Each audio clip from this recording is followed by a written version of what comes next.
අම්මේ. ඉතින් කොහමද ඔයාලට? වෙනද වගේම අදත් මගේ Travel More YouTube channel එකට ඔයාලව ආදරෙන් එකතු කරගන්නවා. ඉතින් මේ ඔයා බලන මගේ පළවෙනි වීඩියෝ එක නම් channel එක subscribe කරගෙන වීඩියෝ එකට like එකක් දාලම වීඩියෝ එක බලන්න එකතු වෙන්න කියලාත් මතක් කරනවා. ඉතින් යාළුවනේ අද මම වීඩියෝ එකෙන් අරන් ආවේ ජපානයේ ජීවත් වෙන හැමෝටම වගේ වැදගත් වෙන ප්ලේස් එකක්. ඒ කියන්නේ එදිනෙදා වැඩවලට උවමනා කරන විවිධ දේවල් තියෙන ෂොප් එකක් ගැන තමයි මේ වීඩියෝ එක. ඉතින් ඉස්සරහට ගිහින් බලමුකෝ.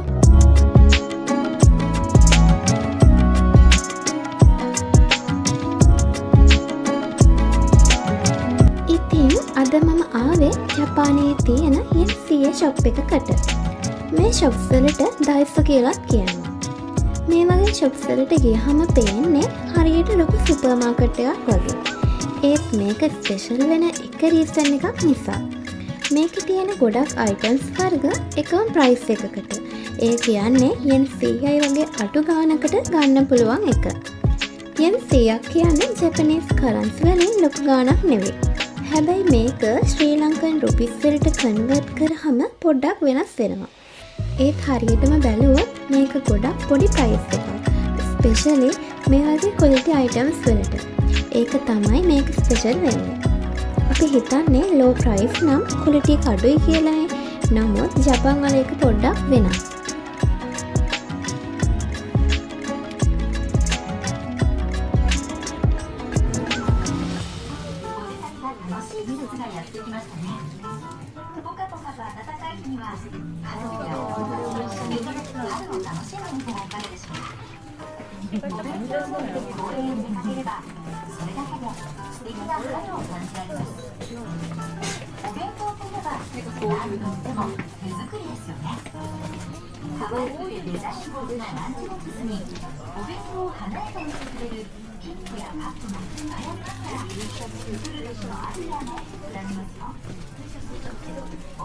මේ යෙන්සිය ෂොප්ස් වලින් ගන්න පුළුවන් ගොඩක් දේවල් ටිකක් ඩියුරේබල්, ක්ලීන් සහ ප්‍රැක්ටිකල් විදියට ඩිසයින් කරලා තියෙනවා. අපිට මේ යෙන්සිය ෂොප්ස් එකකට ආවම බලා ගන්න පුළුවන් සෙක්ෂන් ගොඩක්. උදාහරණයක් විදියට ගත්තොත් ගෘහණියන් ආසම තැන කිචන් අයිටම් සෙක්ෂන් එකක් තියෙනවා. මෙතන බැලුවොත් ස්පූන්, ෆෝක්ස්, ප්ලේට්ස්, බෝල්ස් වගේ දේවල් ගොඩක් තියෙනවා. මේ හැම දෙයක්ම අපේ ඩේලි ලයිෆ් එකේ යූස් කරන දේවල්. ස්පෙෂල් දේ තමයි මේ දේවල් සිම්පල් විදියට ඩිසයින් කරලා තිබුණොත් ඒවා ප්‍රැක්ටිකල් විදියට යූස් කරන්න පුළුවන්. ඉතින් අපිට අපේ කෑම හදනකොට වගේම කිචන් එකේ කරන හැම වැඩකදීම වගේ යූස් කරන දේවල් මේ යෙන්සිය ෂොප්ස් වලින් අපිට ලබා ගන්න පුළුවන්. この機会にフォローして気になる商品をいち早くチェックしよう。なお、店舗によっては取り扱いのない商品もございますので、詳しい情報はホームページまたは店舗スタッフまでお問い合わせください。ぜひキャンドゥのインスタグラムオフィシャルアカウントをフォローして昨日よりちょっといい今日を作っていきましょう。Discover something new every day at a new candle。毎日の発見を新しいキャンドゥで。 ඉතින් තවත් සෙක්ෂන් එකක් විදියට travel item සෙක්ෂන් එක ගන්නත් පුළුවන්.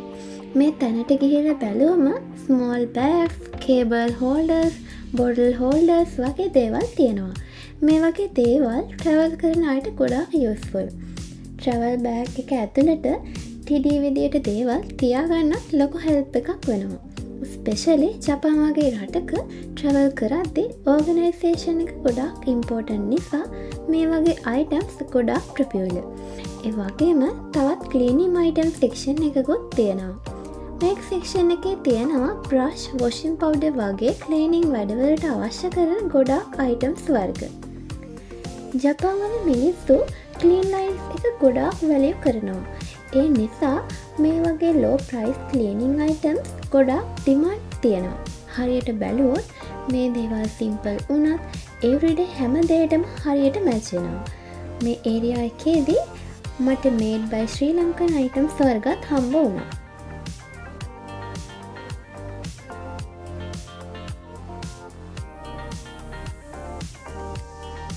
තවත් ඉන්ටරෙස්ටිං සෙක්ෂන් එකක් විදිහට අපිට ගිෆ්ට් සෙක්ෂන් එක දැක ගන්න පුළුවන්. ජපන් වලින් ස්මෝල් ගිෆ්ට් ගෙනියන්න හිතනවනම් මේ වගේ තැනකට ගිහින් බලන්න පුළුවන්. අඩු ප්‍රයිස් එකකට ස්මෝල් අයිටම්ස් ගොඩාක් ගන්න පුළුවන්. ඒ වගේම ඒව ජපන් ෆීල් එකක් තියෙන දේවල්. දැක්ක ගමන් කියුට් කියලා හිතෙන ලස්සන අයිටම්ස් වර්ග ගොඩාක් මෙතනදි දැක ගන්නත් පුළුවන්. ස්කූල් අයිටම්ස් වර්ගත් මෙයින් ෆිය ෂොප් එකට ගිය ගොඩාක් අඩු ප්‍රයිස් එකකට ගන්න පුළුවන්.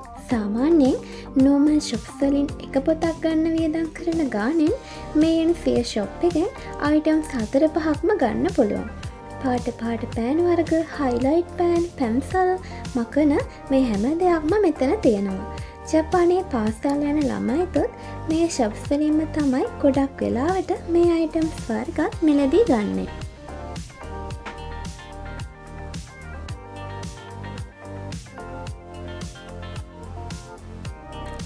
ගැහැණු ළමයිගේ ෆේවරිට්ම තැනක් විදිහට මේ ෂොප්ස් වල beauty and skin care section එක ගන්න පුළුවන්. මෙතනට ආවොත් නම් ඇත්තටම වෙනමම ලෝකෙක අතරමං වුණා වගේ තමයි. ලිප්ස්ටික් එකේ ඉඳලා හැමදේම වගේ මෙතන තියෙනවා. වැදගත්ම දේ තමයි මේ වගේ ගාන ගොඩක්ම අඩු එක.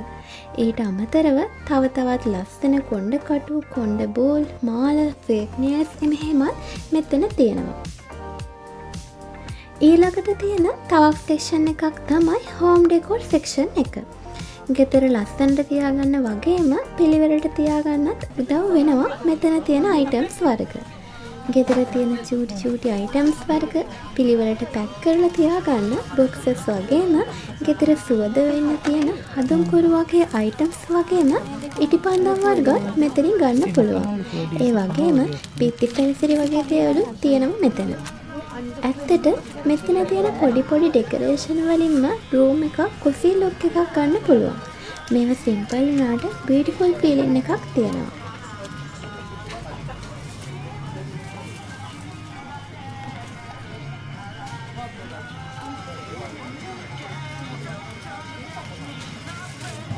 ඇත්තටම බලද්දී මේ එන්සිය ෂොප්ස් ජපනීස් සොසයිටි එකේ ලොකු පාර්ට් එකක්. මේ වගේ ෂොප්ස් එවරිඩේ ලයිෆ් එකට ඩිරෙක්ට් ඉම්පැක්ට් එකක් තියෙනවා. ස්ටුඩන්ට් කෙනෙක් වුණත්, ෆැමිලි කෙනෙක් වුණත් ඔයාට ඕන වෙන බේසික් අයිටම්ස් ගොඩාක් මෙතනින් ගන්න පුළුවන්. ඒක නිසා මේක කන්වීනියන්ස් එකක් වගේ. ඒ වගේම මේක සිම්පල් කන්සෙප්ට් එකක් වුණත් ලොකු වැලියු එකක් තියෙනවා. low price, good quality, practical design කියලා කම්බිනේෂන් එකකුත් මෙතනින් ලැබෙනවා. ඒක නිසා ජපාන් වලට ආවොත් මේ වගේ ෆ්‍රී ෂොප් එකකට ගිහිල්ලා බලන්න කියලා මම ස්ට්‍රෝන්ලි රෙකමන්ඩ් කරනවා. මම නම් හිතන්නේ මේ වගේ ෂොප්ස් එකක් ශ්‍රී ලංකාවේ තිබ්බනම් ගොඩක් අය යූස් කරයි කියලා. මොකද අපි ඔක්කොටම ඕන වෙන ස්මෝල් දේවල් ටික මේ වගේ ඇෆෝඩබල් ප්‍රයිස් එකකට ගන්න පුළුවන් නම් ඒක ලොකු ඇඩ්වාන්ටේජ් එකක්. ඒක නිසා මේක ජස්ට් ෂොප් එකක් නෙවෙයි. මේක ජපන් ලයිෆ්ස්ටයිල් එකට පොඩි වින්ඩෝ එකක් වගේ.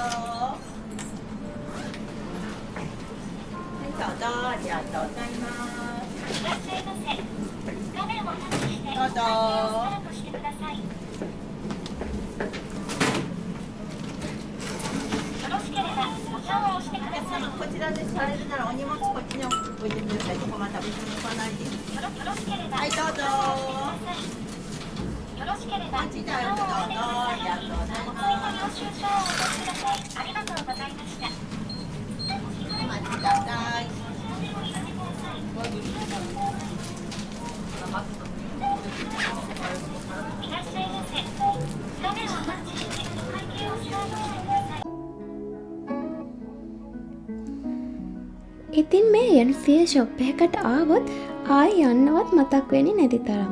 හිතාගෙන එන්නේ පොඩ්ඩක් බලන්න විතරක් එනවා කියලා. ඒත් අන්තිමට කාඩ් එකේ බඩු පිරෙන්නම අරගෙන. ඇත්තටම මෙතනට ආවම නැති වුමනම් මැවෙනවා. ඒ වගේම අරුම පුදුම මැජික් එකක තියෙන තැනක් තමයි මේ එන්සිය ෂොප් එක කියන්නේ. ඉතින් මට හිතෙනවා මේ වීඩියෝ එකෙන් එන්සිය ෂොප් එකට ගියා වගේ අත්දැකීම ඔයාලට ලබා දෙන්න පුළුවන් වුණා කියලා. ජපාන් ඉන්න ශ්‍රී ලංකන් යාළුවෝ නම් අනිවාර්යෙන් එකපාරක් හරි මේ ෂොප් එකකට ගිහිල්ලා ඇති. ඉතින් ජපන් යන්න හිතාගෙන ඉන්නව නම් ඔය අනිවාර්යෙන්ම මේ ෂොප් එකකට ගිහින් ටිකක් කාලය ගත කරලා විසිට් කරන්න වගේම shopping කරන්නත් කියලා මතක් කරනවා. එහෙනම් තවත් මේ වගේ ලස්සන ප්ලේස් එකකින් next වීඩියෝ එකෙන් හම්බ වෙමු. අදට ගිහින් එන්න. සයෝනාරා.